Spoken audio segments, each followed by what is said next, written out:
నాకు వారితో 22 సంవత్సరాల బంధం. ఒక ఆడబిడ్డగా మా కుటుంబంలో ఒక కుటుంబంలాగా మెదిలినాను మేము. నా 22 సంవత్సరాల కాలంలో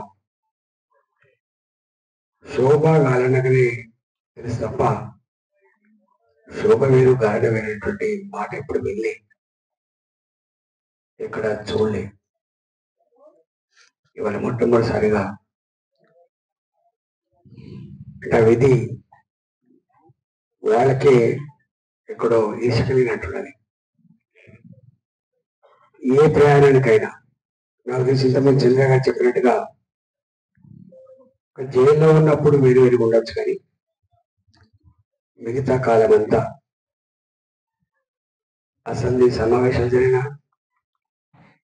జిల్లా పరిషత్ సమావేశాలు జరిగిన, కష్టంలో అయినా పనిలో అయినా కలిసి మెలిసి జీవించినటువంటి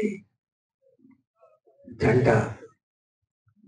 మేము ఎప్పుడనే అప్పుడప్పుడు ఇంత అన్యోన్యంగా ఇంత ప్రేమపూర్వకంగా ఉండేటువంటి వాళ్ళని అక్కడ చూడలేదు. మీరు చాలా ఆదర్శవంతమైన దంపతులు అని చెప్పి మేము అనుకునే అనేక కుటుంబాలు చూస్తూ ఉంటాం, అనేక మందితో మనకు పరిచయం ఉంటుంది. కానీ ఇట్లాంటి కుటుంబాన్ని మేము మొట్టమొదటిసారి చూసామని చెప్పి జోకులు వేసుకున్నాం. మేము ఇవాళ ఆ విధి బక్రీద్ ఇవాళ దంపతులు వేరు చేసినట్టుగా భావిస్తున్నాం.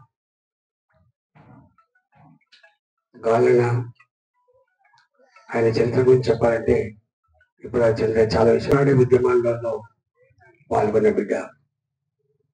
అన్నిటికీ మిక్కిలి ఆయన ఎంచుకున్న సిద్ధాంతం పేద ప్రజలకి, అనగారిన వర్గాలకి అండగా ఉండాలన్నటువంటి సిద్ధాంతాన్ని ఎంచుకున్న వ్యక్తి.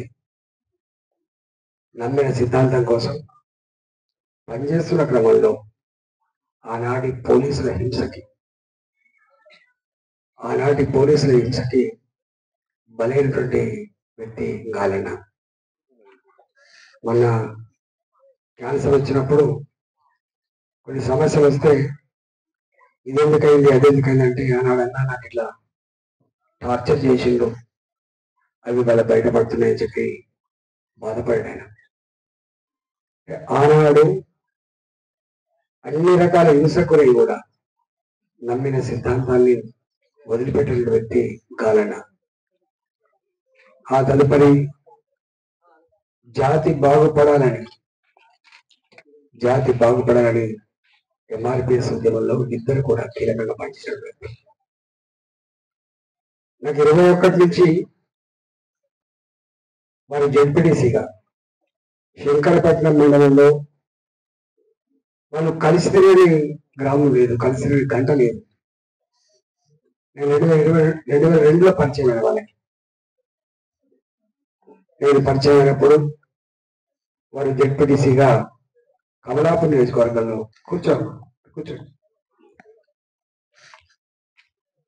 నేను మొట్టమొదటిగా శంకరపట్నంకి వచ్చినప్పుడు నాకు మొట్టమొదటి పరిచయం వారైన. వారు కూడా అప్పుడు కమలాపూర్ నియోజకవర్గంలో ఎమ్మెల్యేగా పోటీ చేయాలని చెప్పి తపన పడుతున్నటువంటి సందర్భం. నాకంటే ఎవరు ఎక్కువ ఎలిజిబిలిటీ ఉన్నారా అని చెప్పి అడుగుతున్న సందర్భంలో నాకు పార్టీ పరంగా గుర్తింపించి నాకు బాధ్యత ఇచ్చినప్పుడు నా వెంట ఉండి ఇద్దరు నా వెంట ఉండి నన్ను కమలాపూర్ నియోజకవర్గానికి పరిచయం చేయడమే కాకుండా నన్ను గెలిపించడంలో కీలక పాత్ర పోషించిన కుటుంబం జంట శోభ గాలన జంట.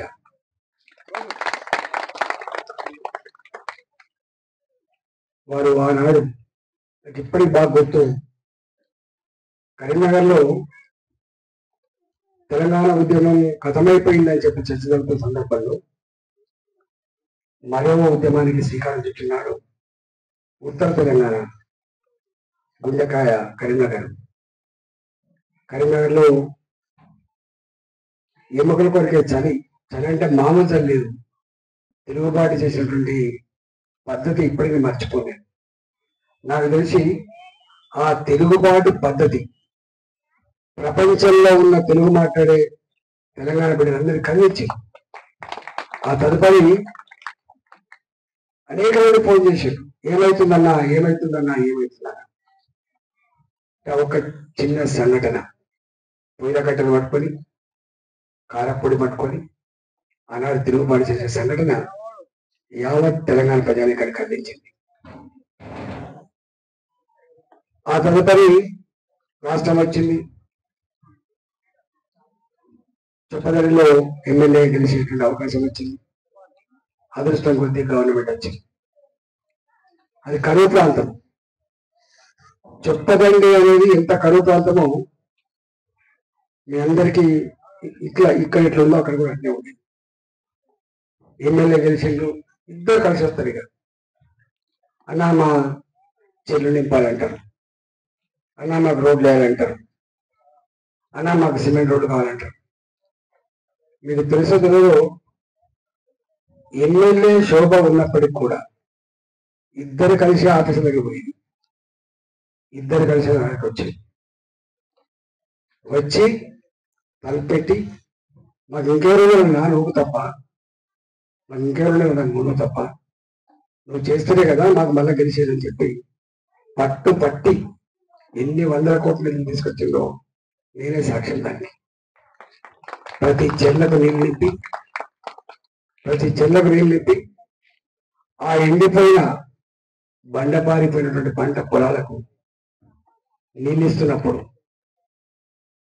ఏటపోతులు కోసి దావతులు చేసి వాళ్ళు సంపాదన చేసుకుని తిరిగి ఇప్పటికీ మర్చిపోలేదు.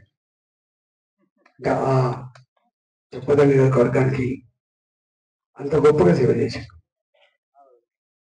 కానీ ఒక్కటి మాత్రం వాళ్ళ కొత్త చెల్లి కనపడేది ఏంటంటే రేషం ఉండేది బాగా, ఎవరికి తలవంచకపోతుంది.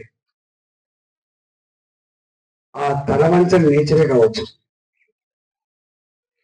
ఆ ముక్కు చుట్టూ తనమే కావచ్చు, వాళ్ళకు నచ్చలే. అమ్మో వీళ్ళతోటి ఇంత ముక్కు చుట్టూలతో మనం వచ్చేలేమనుకోలేము. ఆ ఈర్ష్య కలిగే పక్కకు పెట్టారు. అయినా ప్రజా జీవితాన్ని వదిలిపెట్టకుండా, మళ్ళీ నియోజకవర్గ ప్రజలు వదిలిపెట్టకుండా అట్టి పెట్టుకున్నటువంటి వ్యక్తి శోభతో పాటు కాలంలో కూడా. ఇంతకుముందు చంద్ర చెప్పినట్టుగా ఈ గ్రామంలో నేను మన ఎవరు చెప్తున్నాను, కుటుంబంలో సమస్యలే కాదన్నా గ్రామంలో ఎవరికైనా సమస్యలు వచ్చినా కూడా గాలన్న ముందుండి వాటిని పరిష్కరించేవాడు, మార్గదర్శకంగా ఉండేవాడు అని చెప్తున్నారు. ఇలా ఆయన గురించి గంటల తరబడి చెప్పిన 21 సంవత్సరాలు 22 సంవత్సరాల బంధం కాబట్టి తెలంగాణ ఉద్యమంలో ఎక్కడ ఏ కార్యక్రమం వచ్చినా, అది ఖమ్మమైనా, అది మహబూబ్ నగర్ అయినా, అది ఆదిలాబాద్ అయినా, ఎక్కడ టఫ్ సమస్యలు ఉంటాయో, ఎక్కడ టఫ్ ప్రాంతం ఉంటుందో అక్కడికి వేసి తినని భయం లేకుండా ఆనాడు ప్రభుత్వాన్ని నిర్వహించే ప్రయత్నం చేసినా, అవి విఫలం చేసే ప్రయత్నం చేసినా, అలాంటి ప్రాంతాల్లో కూడా వీళ్ళు పోయి దాన్ని సక్సెస్ చేసుకొని వచ్చే సందర్భాలు చాలా ఉండే. అట్లా పీడిత ప్రజల సమస్యల పరిష్కారంలో, హక్కులు కాపాడంలో, ఏ జాతిలో పుట్టినమో ఆ జాతి సమస్యల పరిష్కరించడంలో, చివరికి తెలంగాణ మీద ఆత్మగౌరవ పాట ఎగిరేయడంలో ఇవాళ కనపడుతున్న వ్యక్తి శోభ, కనపడకుండా చేసిన వ్యక్తి గాలన్న. అక్కడ గాలన్న స్పృహ వచ్చినప్పటి నుంచి తన మొత్తం జీవితం అంటే ఏదో టూర్లు పోవడం లేదా ఇంకేమైనా కార్యక్రమాలు కాకుండా ప్రజా జీవితంలో గడిపిన వ్యక్తి గాలన్న. ప్రజల సమస్యల పరిష్కారంలో నిత్యం ఆటపడ్డ వ్యక్తి గాలన్న. ఇవాళ అలాంటి వ్యక్తి అకాల మరణం చెందడం మనందరినీ బాధిస్తుంది, ఊహించలేకపోతున్నాం. అయినా మనిషి పుట్టిన వ్యక్తి గిట్టక మాడు కాబట్టి ఎనుకో ముందు ప్రతి వ్యక్తి మళ్ళీ పోయేవాళ్ళే కాబట్టి మనుషులుగా బాధని వ్యక్తం చేస్తాం, మనుషులుగా పంచుకునే ప్రయత్నం చేస్తాం, కానీ ఎవరు తీర్చలేదు. మనం అందరం వచ్చి మేమున్నామమ్మా అని ఆ కుటుంబానికి మాటలు చెప్పిన, మన ఓదార్చే ప్రయత్నం చేసినాం. ఆ కుటుంబానికి తీరని లోటు కారణం మాలాంటి మిత్రులకు కూడా తీరని లోటుగా మేము భావిస్తా ఉన్నాం. ఒక మంచి వ్యక్తిని చైతన్యవంతుని కోల్పోయినట్టుగా భావిస్తా ఉన్నాం. తప్పకుండా ఆ కుటుంబానికి మాలాంటి వాళ్ళం ఎంతో మీ బాధ తీర్చకపోయినప్పటికీ కూడా అండగా ఉంటామని మాట ఇస్తాం. గాలన్న ఆత్మకు శాంతి చేకూరాలని చెప్పి ప్రార్థిస్తాం.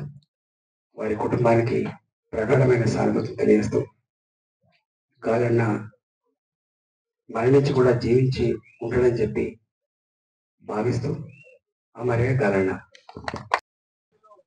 రాష్ట్ర నాయకునిగా ఎదిగి శోభక్క గాలన్నలకు ఒక కొడుకు ఒక బిడ్డ. ఆ చిన్న పిల్లల్ని ఒడిలో కట్టుకొని గ్రామాల తిరుగుతూ ఎంఆర్పిఎస్ ను బలోపేతం చేస్తూ ఉద్యమం చేసినటువంటి సమయంలో అప్పుడు